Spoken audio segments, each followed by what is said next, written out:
عبد الملک ابن مروان یہ بنو امیہ کے 5ویں خلیفہ ہیں۔ بنو امیہ میں کچھ 14 خلفاء ہوئے بنو امیہ کے اس دور میں، جو خلفاء راشدین کے بعد تھا، اور اس کے بعد بنو امیہ کی جو حکومت قائم ہوئی تھی اس دور میں کل 14 خلفاء ہوئے تھے بنو امیہ میں۔ سب سے پہلے تو معاویہ رضی اللہ تعالیٰ عنہ تھے، اور دوسرے یزید، اور تیسرے معاویہ الثانی تھے، چوتھے مروان تھے، اور 5ویں عبد الملک ابن مروان تھے۔ چونکہ یہ کتاب مختصر ہے تو اس لیے پہلے اس میں معاویہ بن ابی سفیان رضی اللہ تعالیٰ عنہما کا ذکر کیا گیا، پھر یزید کا ذکر کیا گیا، اب اس کے بعد عبد الملک کا ذکر کر رہے ہیں۔ جبکہ عبد الملک سے پہلے 2 اور خلفاء تھے، ایک معاویہ ابن یزید تھے، معاویہ بن یزید، اور دوسرے مروان ابن حکم تھے۔ مختصر طور پر انہوں نے اس کی طرف اشارہ کیا ہے، ان دونوں خلفاء، کیونکہ ان کا دور بھی بہت ہی مختصر تھا، اس لیے کتاب میں اس کے لیے انہوں نے ایک عنوان نہیں باندھا۔ البتہ الاحداث التي سبقت تولی عبد الملک الخلافہ، اس میں ان کا ذکر کرتے ہیں وہ کہ عبد الملک ابن مروان کی خلافت پر عبد الملک ابن مروان کی خلافت سنبھالنے سے پہلے جو حادثات یا وہ جو واقعات پیش آئے تھے ان کا ذکر کرتے ہیں کہ عبد الملک ابن مروان کی خلافت کو سنبھالنے سے پہلے کیا حالات پیش آئے تھے۔ تو یہ بات یاد رکھیں کہ یزید کے بعد یزید کے بیٹے معاویہ بن یزید خلیفہ ہوئے تھے، اور معاویہ بن یزید کے بعد مروان ابن الحکم خلیفہ ہوئے تھے۔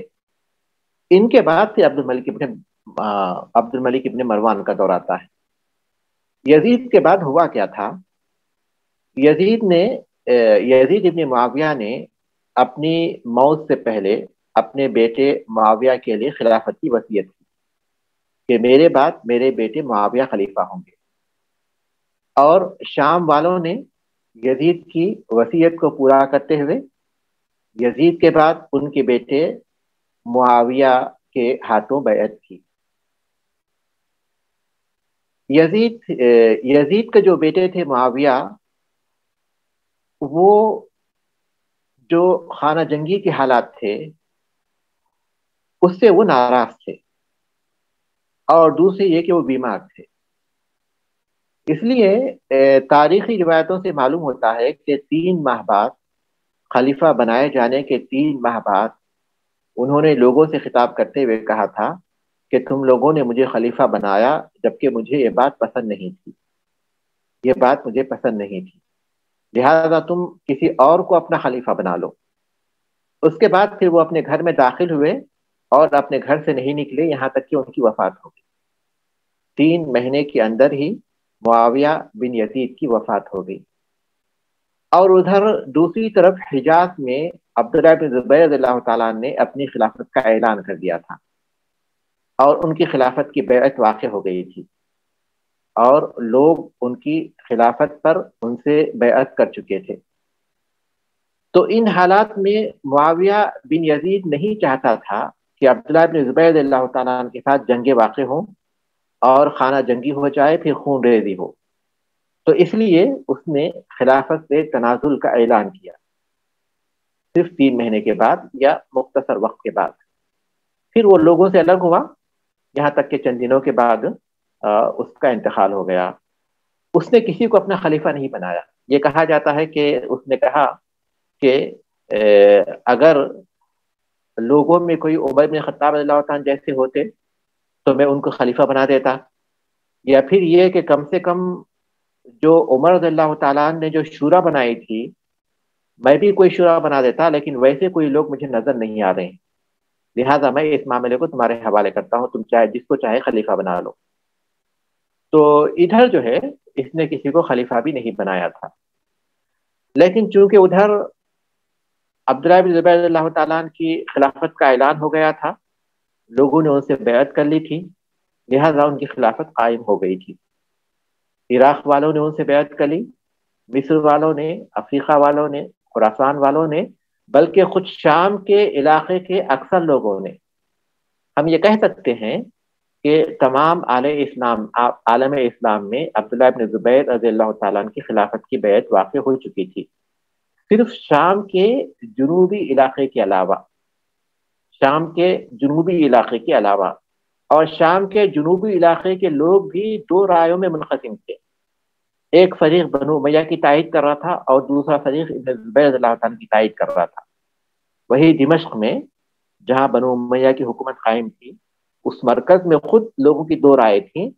ایک فریق کی رائے یہ تھی کہ عبداللہ بن زبیر رضی اللہ تعالیٰ کی خلافت کو قبول کیا جائے، دوسرا فریق یہ کہتا تھا کہ بنو امیہ کی حکومت ہی کو قبول کیا جائے۔ حالات اسی طرح ہو گئے یہاں تک کہ مروان جو کہ حجاز میں تھے وہ یہاں پہنچے، شام کو پہنچے، اور ادھر سے عبید اللہ بن زیاد بھی شام پہنچا، اور حسین ابن نمیر جس کو یزید نے مکے پر چڑھائی کرنے کے لیے مقرر کیا تھا وہ بھی شام پہنچ گیا۔ ان سب کے جمع ہونے کے بعد بنو امیہ کو ایک قوت حاصل ہو گئی، اور انہوں نے مروان ابن حکم کو خلیفہ بننے کا مشورہ دیا، تو مروان نے اپنی خلافت کا اعلان کیا، مروان میں اپنی خلافت کا اعلان کیا۔ تو شام والے دو رائےوں میں منقسم تھے، ایک فریق مروان ابن حکم کی تائید کر رہا تھا اور دوسرا عبداللہ ابن زبیر رضی اللہ تعالیٰ کی تائید کر رہا تھا۔ لہذا ان دونوں فریقوں کے درمیان ٹکراؤ ہوا دمشق کے قریب، اس مقام پر جس کو مرج راہد کہتے ہیں، 65 ہجری میں 65 ہجری میں شام کے ان دونوں فریقوں کے درمیان ٹکراؤ واقع ہوا تھا، اور اس میں بنو امیہ کو کامیابی حاصل ہو گئی۔ یہاں ہم محسوس کرتے ہیں کہ شام کے جو لوگ تھے جو عبداللہ بن زبیر رضی اللہ تعالیٰ عنہ کی تائید کر رہے تھے، وہ اپنے طور پر دوسرے فریق سے جنگ کر رہے تھے۔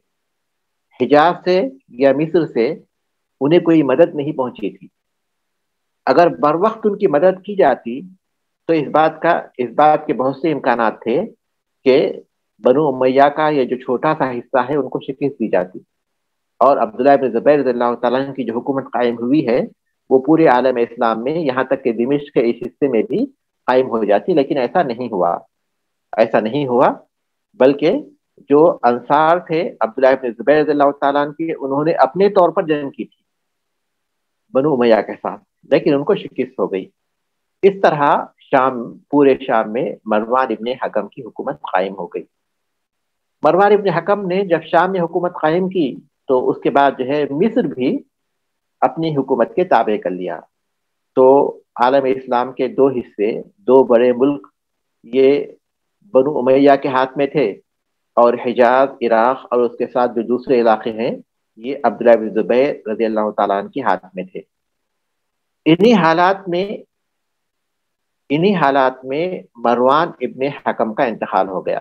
مروان ابن حکم کی جو حکومت تھی وہ ایک سال سے زیادہ نہیں رہی، سن 64 سے سن 65 ہجری تک مروان ابن حکم کا انتقال ہوا۔ تو اس کے بعد عبد الملک ابن مروان نے خلافت کی باغ ڈور سنبھالی۔ عبد الملک ابن مروان جب خلیفہ ہوا تو اس کے سامنے یقیناً بڑے چیلنج تھے۔ اموی حکومت کو دوسری مرتبہ قائم کرنے کے سلسلے میں اس کے سامنے بہت سے چیلنج تھے، کیونکہ عالم اسلام کے بہت سے علاقے یہ عبداللہ بن زبیر رضی اللہ تعالیٰ عنہ کے ہاتھ میں تھے، لیکن عبد الملک ابن مروان نے جو جنگیں عبداللہ بن زبیر کے ساتھ تھیں اس کے نتیجے میں ان علاقوں کو اس نے ایک کے بعد ایک چھین لیا۔ عراق پر عبداللہ بن زبیر رضی اللہ تعالیٰ عنہ نے اپنے بھائی مصعب ابن زبیر رضی اللہ تعالیٰ عنہ کو حاکم مقرر کیا تھا، اور مصعب ابن عمیر بہت ہی بہادر تھے اور بہت ہی جاباز تھے۔ تو عبد الملک ابن مروان کو کچھ لوگوں نے مشورہ دیا تھا کہ آپسی جنگ سے زیادہ بہتر ہے کہ مصر اور شام کو آپ بنو امیہ کے تحت رہنے دیں، اور عالم اسلام کے جو دوسرے علاقے ہیں وہ ابن زبیر کے تحت رہنے دیں۔ لیکن عبد الملک ابن مروان نے اسے پسند نہیں کیا اور اس نے جنگ کرنے ہی کو ترجیح دی۔ تو سب سے پہلے عراق میں ٹکراؤ ہوا تھا، ایک بڑا ٹکراؤ مصعب ابن زبیر رحمہ اللہ اور عبد الملک ابن مروان کی فوجوں کے درمیان۔ جس میں مصعب ابن زبیر کو شکست ہو گئی اور عبد الملک ابن مروان نے عراق پر بھی کنٹرول کر لیا اس کے بعد حجاز باقی رہ گیا۔ حجاز جب باقی رہ گیا تو حجاز کی طرف عبد الملک ابن مروان نے حجاج ابن یوسف ثقفی کو بھیجا عبداللہ بن زبیر رضی اللہ تعالیٰ عنہ سے مقابلہ کرنے کے لیے۔ عبداللہ بن زبیر سے مقابلہ کرنے کے لیے جب حجاج بن یوسف پہنچا سن 72 ہجری میں، تو وہ طائف میں آ کر اس نے قیام کیا اور وہاں سے چھوٹی چھوٹی فوج عبداللہ بن زبیر کے مقابلے کے لیے بھیجتا رہا، لیکن کوئی فیصلہ نہیں ہوا۔ اس کے بعد حجاج ابن یوسف نے عبد الملک ابن مروان کو خط لکھ کر حرم میں داخل ہونے کی اجازت طلب کی، تو عبد الملک ابن مروان نے اس کی اجازت دے دی۔ تو حجاج ابن یوسف نے مکے کا محاصرہ کر لیا اور اس کے بعد کوہ ابو قبیس پر منجنیقی نصب کر کے مکے پر سنگ باری شروع کر دی۔ اسی دوران حج کا موسم آ گیا تو عبداللہ بن زبیر رضی اللہ تعالیٰ نے حجاج ابن یوسف سے بات کی کہ حج کے دوران سنگ باری کو موقوف کر دیا جائے، تو حج کے دنوں میں سنگ باری روک دی گئی، لیکن جیسے ہی حج ختم ہو گیا تو دوبارہ اس کا آغاز ہو گیا سنگ باری کا۔ کعبۃ اللہ کی عمارت کو بھی اس سے نقصان پہنچا اور ساتھ میں محاصرہ بہت طول پکڑ گیا، مکے میں سخت قحط ہو گیا۔ عبداللہ بن زبیر رضی اللہ تعالیٰ کی جو طاقت تھی وہ کمزور ہونے لگی اور ان کے ساتھی ایک ایک کر کے ان سے دور ہونے لگے، یہاں تک کہ ان کے 2 بیٹے بھی ان کا ساتھ چھوڑ کر حجاج سے مل گئے۔ ایسے ناسازگار حالت میں گرچہ کی کتاب میں یہ باتیں نہیں ہیں، لیکن چونکہ اس میں عبرت ہے اس لیے میں ان باتوں کا ذکر کر رہا ہوں، یہ علم کے طور پر تاریخ کے ان صفحات کو اپنے ذہن میں رکھنا یہ مفید ہے، اس لحاظ سے میں ان باتوں کا ذکر کر رہا ہوں۔ تو ایسے حالات جو بالکل ناسازگار ہو گئے تھے، عبداللہ بن زبیر رضی اللہ تعالیٰ عنہ ان حالات میں اپنی والدہ اسماء بنت ابی بکر رضی اللہ تعالیٰ عنہ کی خدمت میں حاضر ہوئے تھے، ان کے پاس پہنچے تھے اور کہا تھا کہ میرے تمام ساتھی یہاں تک کہ میرے گھر والے بھی میرا ساتھ چھوڑ چکے ہیں، جو تھوڑے بہت باقی ہیں وہ بھی زیادہ صبر نہیں کر سکتے، اس حالت میں مجھے فتح کی کوئی امید نہیں ہے اور میرے دشمن مجھے امان دینے کے لیے تیار ہیں، آپ کی اس سلسلے میں کیا رائے ہے؟ اسماء رضی اللہ تعالیٰ نے جواب دیا کہ بیٹا، اگر تم سمجھتے ہو کہ تم حق پر تھے اور تمہاری دعوت حقیقی دعوت تھی تو تم بھی اپنے شہید ساتھیوں کی طرح حق کے لیے اپنی جان قربان کر دو اور اپنی باغ بنو امیہ کے لونڈوں کے ہاتھ میں مت دو۔ اگر تمہارا مقصد دنیا کی طلب تھا تو افسوس ہے تم پر کہ تم نے اپنی جان کو بھی ہلاکت میں ڈالا، اپنے ساتھیوں کو بھی خطرہ کرا دیا، اور اگر تم یہ کہتے ہو کہ میں حق پر تو ہوں مگر ساتھیوں کی کمزوری کی وجہ سے اب مقابلے کی میرے اندر طاقت نہیں ہے، تو پھر یہ شرفاء اور اہل دین کا طریقہ نہیں ہے کہ وہ ہمت ہار بیٹھے، دنیا میں ہمیشہ زندہ رہنا نہیں ہے، رائے حق میں جان کو قربان کر دینا ہی بہتر ہے۔ عبداللہ بن زبیر نے کہا کہ اماں جان، مجھے ڈر یہ نہیں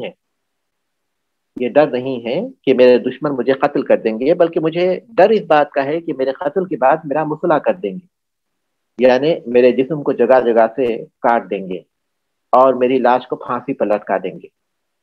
تو اسماء رضی اللہ تعالیٰ نے فرمایا کہ بیٹا، بکری جب ذبح ہو گئی تو اسے کھال کھینچنے سے کوئی تکلیف نہیں ہوتی، جاؤ جو کچھ ارادہ ہو وہ کر گزرو، اللہ کی مدد پر بھروسہ رکھو۔ عبداللہ بن زبیر نے اپنی والدہ کا سر چوم لیا اور عرض کیا کہ مجھے آپ کی رائے سے پورا اتفاق ہے، میں کبھی دنیا کی طرف مائل نہیں ہوا تھا، میں نے دنیاوی زندگی کو کبھی پسند نہیں کیا، میں معلوم کرنا چاہتا تھا کہ آپ کی کیا رائے ہے، آپ کی باتوں نے میری بصیرت اور قوت میں اضافہ کر دیا، آپ غمگین نہ ہو اور میرا معاملہ اللہ کے سپرد کر دیں۔ اس کے بعد عبداللہ بن زبیر رضی اللہ تعالیٰ عنہ اپنے کچھ ساتھیوں کے ساتھ جو اس وقت ان کے ساتھ رہ گئے تھے، وہ اپنے کچھ ساتھیوں کے ساتھ حجاج کے مقابلے کے لیے میدان میں کود پڑے۔ بہت ہی ہمت اور بہادری کے ساتھ انہوں نے مقابلہ کیا۔ وہ جس طرف جاتے دشمنوں کی صف کو، یعنی بنو امیہ کی صف کو، وہ درہم برہم کر دیتے تھے۔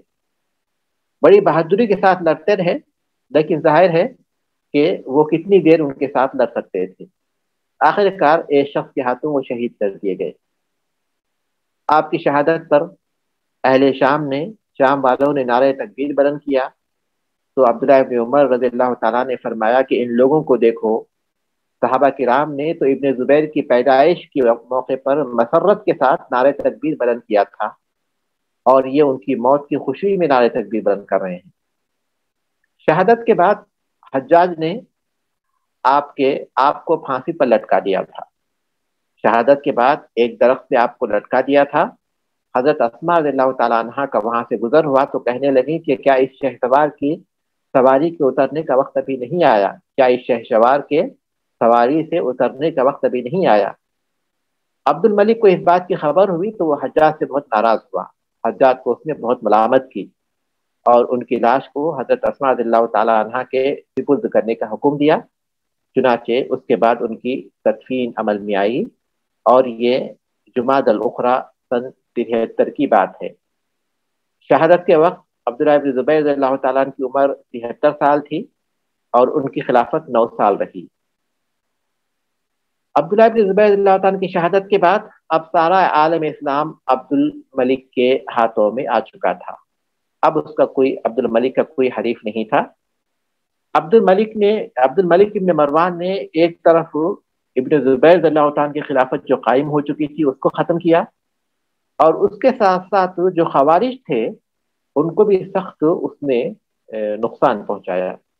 تو خوارج کے جو فتنے تھے وہ بھی بری طرح متاثر ہوئے، اور جو رافضہ جو شیعہ یا پھر مختلف لوگ جو شیعت کا دعویٰ کرتے ہوئے عالم اسلام میں فتنے پیدا کر رہے تھے، ان کا بھی اس نے خلا خما کیا۔ تو اس لحاظ سے ہم یہ کہہ سکتے ہیں کہ عبداللہ ابن زبیر نے پھر سے بنو امیہ کی حکومت قائم کر دی۔ اسی لیے عبد الملک ابن مروان کو حکومت امیہ کا بانی ثانی کہا جاتا ہے، کہ ایک ایسے وقت پر جبکہ بنو امیہ کی حکومت پوری طرح ختم ہو چکی تھی، اس نے پھر سے اسے قائم کیا۔ تو تینوں حصوں میں اس نے مقابلہ کیا، اور اس طرح اپنی حکومت کو اس نے مضبوط کیا اور اسے قائم کیا۔ تو یہاں ہم لوگ رکیں گے، یا اس کے بعد جب صفات جو ذکر آتا ہے عبد الملک ابن مروان کا جو ذکر ہے، آگے انشاءاللہ اگلے ہفتے پڑھیں گے۔ شیخ، یہ جو عبداللہ بن زبیر رضی اللہ نے اپنی خلافت قائم کی تھی، اس کی کیا وجوہات تھیں؟ یعنی انہوں نے اختلاف کیا تھا ان سے بنو امیہ؟ عبداللہ بن زبیر کا اختلاف تو یزید ہی کے دور سے تھا۔ انہوں نے یزید کی بھی بیعت نہیں کی، وہ یزید کے دور ہی سے وہاں مکے ہی میں وہ رہنے لگے تھے، اور یزید نے ان سے مقابلے کے لیے ہی فوجیں بھیجی تھیں جو مکے کا محاصرہ کیے ہوئے تھے۔ لیکن جب یزید کی وفات ہو گئی اسی محاصرے کے دوران، تو شام کی فوجیں محاصرہ ختم کر کے شام کو واپس ہو گئی تھی۔ تو عبداللہ بن زبیر یزید ہی کے دور سے بنو امیہ سے اختلاف رکھ رہے تھے۔ جب یزید کا انتقال ہوا اور ادھر بنو امیہ میں 6 مہینے تک، پہلے تو 3 مہینے میں جو معاویہ خلیفہ بنے وہ خود اس بات پر راضی نہیں تھے اپنی خلافت پر۔ پھر جب ان کا انتقال ہوا تو اس کے بعد کے 3 مہینے بنو امیہ پر ایسے گزرے تھے کہ وہاں کوئی خلیفہ ہی نہیں تھا۔ تو یہ اس موقع پر انہوں نے اپنی خلافت کا اعلان کر دیا تھا۔ تو یزید کے انتقال کے بعد انہوں نے اپنی خلافت کا اعلان کیا تھا، جبکہ عالم اسلام میں حقیقت میں کوئی خلیفہ نہیں تھا۔ تو اس طرح انہوں نے اپنی خلافت حجاز میں قائم کر دی تھی، اور پھر عالم اسلام نے ان کی خلافت کو تسلیم بھی کر لیا تھا، سوائے شام کے ایک چھوٹے سے علاقے کے جن کی تفصیلات تھوڑی دیر پہلے گزر چکی۔ تو شیخ پھر تو انہوں نے زیادتی کی نا، جو دوبارہ بنو امیہ کو کرنے کے لیے کہہ سکتے ہیں۔ دیکھیے یہاں ہم کہہ سکتے ہیں، لیکن یہ بھی تو ایک بات ہے کہ بنو امیہ کی حکومت پہلے ہی سے قائم تھی اور اس کی بنیادیں بہت مضبوط تھیں۔ اس وجہ سے جو ہے عبد الملک ابن مروان نے پھر سے اسے قائم کرنے کی کوشش کی۔ لیکن اس میں کوئی شک نہیں ہے کہ عبداللہ بن زبیر رضی اللہ عنہ کی جو خلافت تھی باقاعدہ وہ عالم اسلام میں قائم ہو چکی تھی، لیکن چونکہ یہاں بنو امیہ کی جڑیں مضبوط تھیں، تو اس لیے عبد الملک ابن مروان کو مدد حاصل ہو گئی تاکہ وہ پھر سے بنو امیہ کی حکومت کو قائم کر دے۔ تو شیخ ہم کہیں گے دونوں نے اجتہاد کیا اپنی اپنی جگہ اور دونوں کا درست تھا۔ بالکل بالکل، یہی بات ہے، یہی بات ہے۔